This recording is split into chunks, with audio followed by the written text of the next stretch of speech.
you. Again, my name is Karen Langford. Several years ago, I had a job at a factory in an office that paid really well for what I was doing.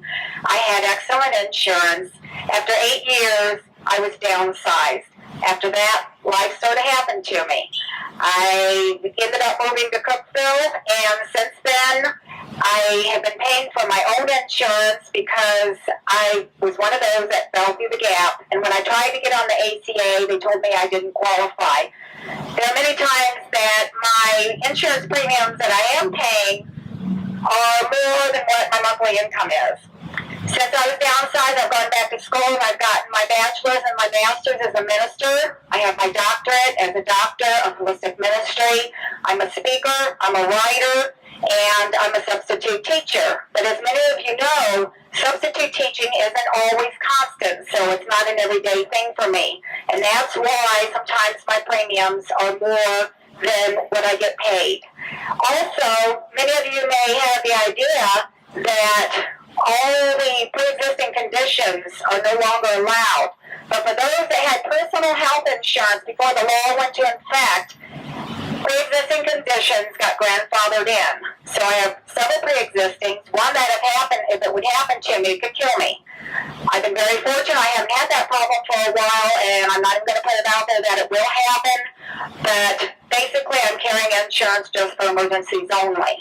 Now, there may be many of you, you may have insurance that's provided by your employer. You may be paying for your own insurance.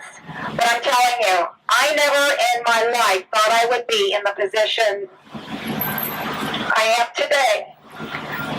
But to tell you one thing, and I will tell you this, it has been a great blessing, and I'll tell you why. Because I have been through this. I understand what it's like for others who cannot get the insurance, who cannot get the medical care, who are living with some of the most awful illnesses, can't get the prescriptions, and some are even dying because the politicians are playing politics with our lives. We have got to get Medicaid expanded.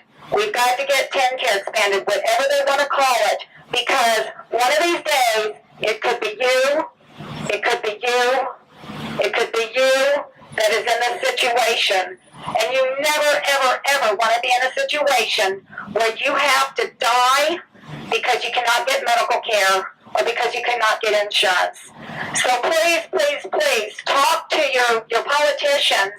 Do whatever you can. Write letters, make phone calls to try and get this expanded, because I'm telling you right now, next time it could be your life that depends on it.